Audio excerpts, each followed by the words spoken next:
bienvenue dans les murmures d'impact. Je m'appelle Elora et dans ce podcast, je questionne notre rapport à l'ambition, notre rapport à la réussite et notre rapport à l'équilibre pour apprendre à avancer sans s'épuiser.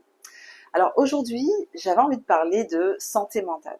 Vous n'êtes pas sans savoir que la santé mentale a été désignée grande cause nationale en 2025 et que cette même cause a été prolongée en 2026. Et pour 2026, la priorité, c'est de faire de la santé mentale une réalité dans le quotidien de chacun.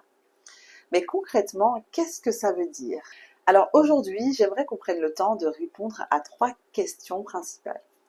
D'abord, qu'est-ce que la santé mentale ?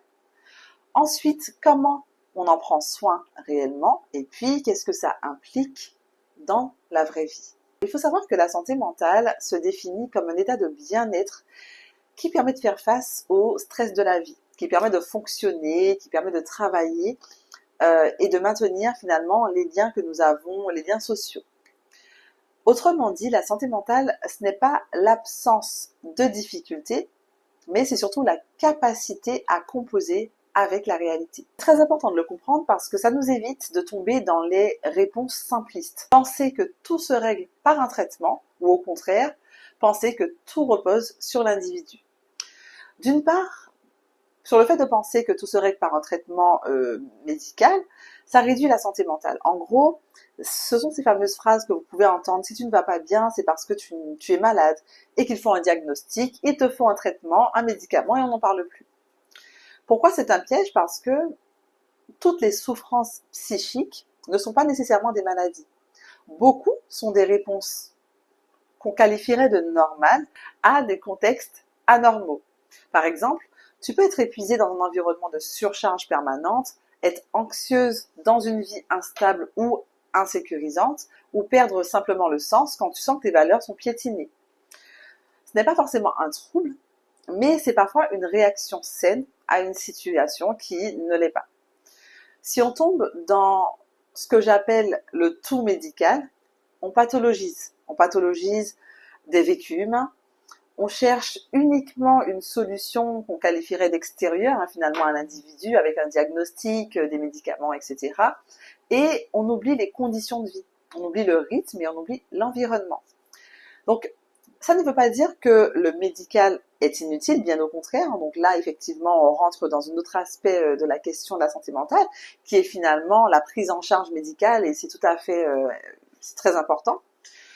Ça veut simplement dire que quand on considère la santé mentale, on ne peut pas considérer uniquement la pathologie. Il faut aussi considérer tout ce qui englobe l'individu. Tout à l'heure, j'ai parlé des discours un petit peu simplistes. Il y a aussi le fait de penser que tout repose sur l'individu.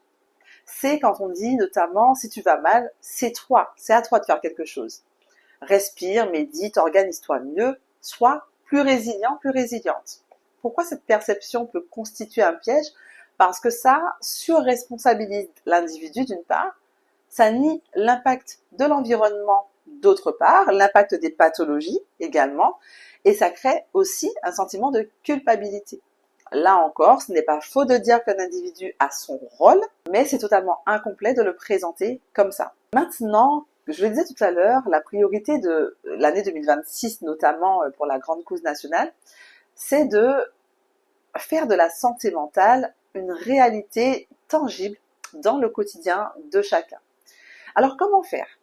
Pour répondre à cette question, j'ai choisi de revenir sur un principe fondamental, largement documenté en sciences humaines, en neurosciences notamment, qui est le fait que notre santé mentale, mais également notre santé physique, nos comportements, nos actions, nos mots, et je dirais même nos mots MAUX, sont le résultat d'interactions entre le corps, le cerveau et l'environnement. Autrement dit, la santé mentale, puisqu'on va se focaliser aujourd'hui sur la santé mentale, ce n'est pas uniquement une affaire de cerveau. Concrètement, prendre soin de sa santé mentale en amont, ce n'est pas travailler sur sa tête uniquement en faisant abstraction du reste. C'est tenir compte des besoins de notre corps, tenir compte des besoins de notre cerveau et du contexte, de l'environnement dans lequel on évolue. Parce que ces trois dimensions interagissent en permanence et que c'est précisément le fruit de cette interaction qui fournit, qui produit notre état psychique, notre état physique, nos comportements, mais également nos capacités d'adaptation. Et si vous voulez, ce cadre-là permet de rendre la santé mentale réellement tangible. D'abord, on va parler du corps. Il faut savoir qu'il conditionne directement l'état psychique. Donc, répondre aux besoins de notre corps, ce n'est pas seulement une question de fatigue, c'est répondre à nos besoins physiologiques, fondamentaux, comme par exemple le sommeil, la récupération, l'alimentation, le mouvement, le respect des rythmes biologiques également. Concrètement, par exemple, il y en a bien d'autres. Et il faut savoir que ne pas répondre à ces besoins de manière favorable, c'est s'exposer à des signaux qui auront un impact direct sur le fonctionnement cérébral, comme par exemple une baisse des capacités cognitives, une diminution de la régulation émotionnelle et une augmentation de l'irritabilité par exemple, ou une augmentation de la vulnérabilité au stress. Donc ça, c'était pour le corps. Maintenant, le cerveau. Il faut savoir que le cerveau n'est pas conçu pour le bien-être. Et une fois qu'on a compris ça, je vous assure qu'on a compris énormément de choses. En fait, le cerveau est conçu pour la survie. Il faut savoir que l'être humain est un animal dont le cerveau est le produit d'années, de millions d'années d'évolution. Donc, son rôle principal est, dans un premier temps, de détecter le danger, anticiper le danger, économiser de l'énergie, maintenir l'équilibre interne de l'organisme. Et quand le cerveau est exposé à une pression constante, à une surcharge prolongée, à une insécurité émotionnelle ou à un environnement imprévisible, il s'adapte. En fait, il passe en mode survie. Et ce mode de survie se manifeste par des signaux très concrets, comme par exemple l'hypervigilance, l'irritabilité, la fatigue mentale, l'anxiété diffuse, une baisse de la motivation, une difficulté à se projeter, etc. Et ces signaux sont ce qu'on appelle des réponses neurobiologiques normales à un environnement perçu comme contraignant ou comme un environnement perçu comme menaçant de la part du cerveau. Donc, ce qu'on appelle aujourd'hui mal-être, épuisement, démotivation sont souvent le résultat aussi d'un cerveau qui fait exactement ce pourquoi il est programmé, à savoir assurer la survie.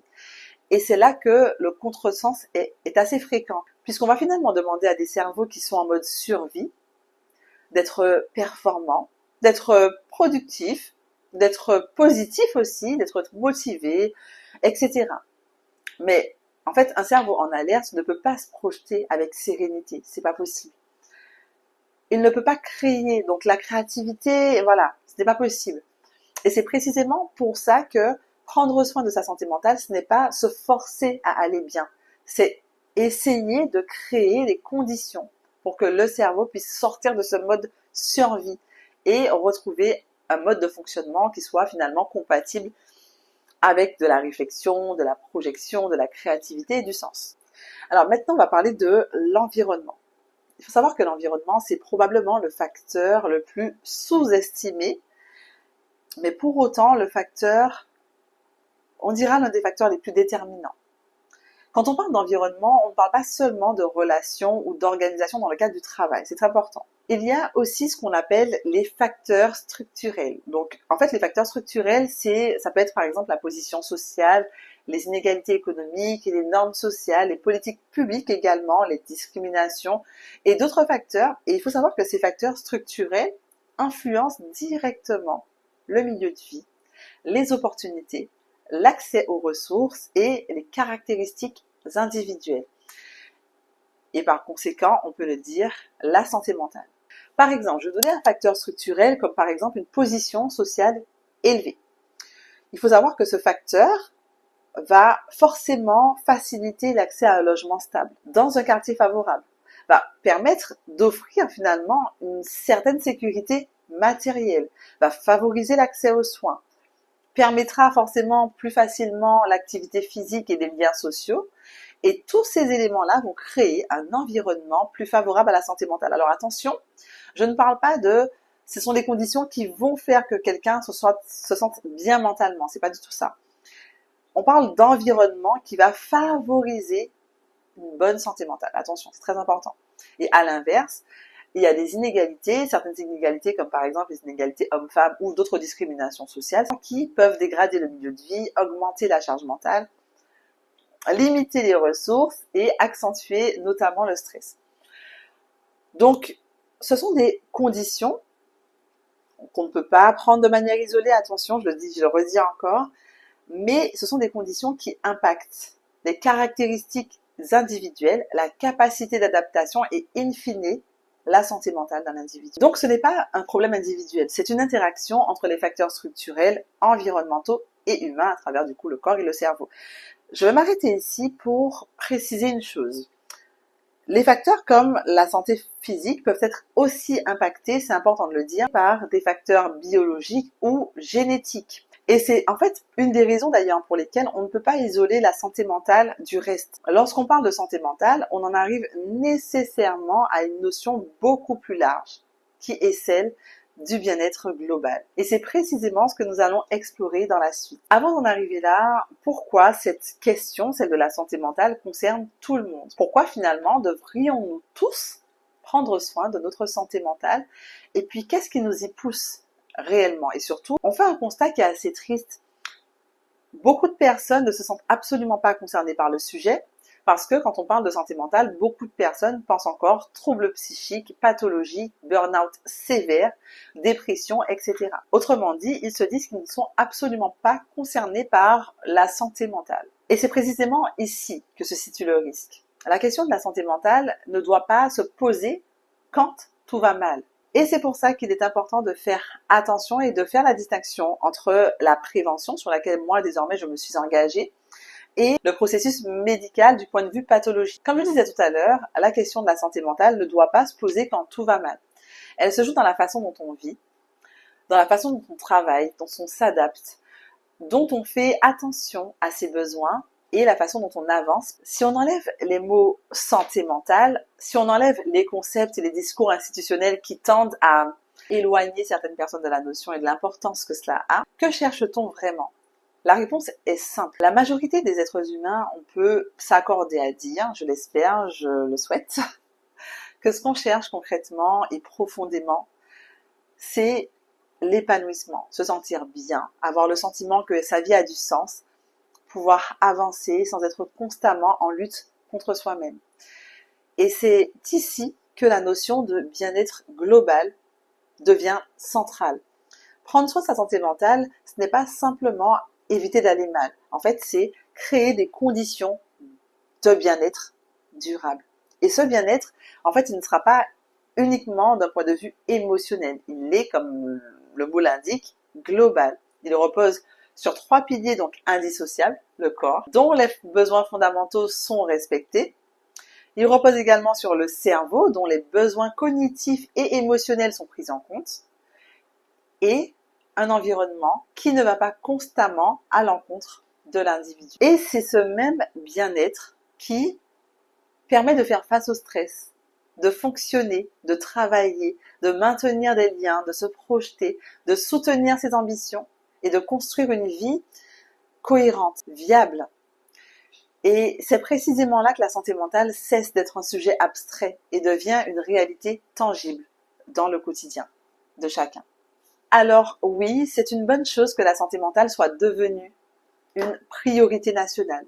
Mais si l'on veut concrètement que la santé mentale devienne une réalité tangible dans le quotidien de chacun, il faut cesser de la penser comme quelque chose qui se jouerait exclusivement dans la tête. Prendre soin de sa santé mentale, ce n'est pas corriger un dysfonctionnement isolé. C'est mettre en place un écosystème dans sa vie. Un écosystème qui soutient, un écosystème qui régule, un écosystème qui permet de s'épanouir durablement. La santé mentale, en fait, ce n'est pas un état à atteindre, c'est un terrain à cultiver. Voilà, j'ai terminé pour ce podcast. J'espère qu'il vous aura plu. Merci de m'avoir écouté jusqu'au bout. N'hésitez pas à le partager, à liker et bien entendu à me laisser une petite note et un commentaire pour soutenir le podcast. À très vite.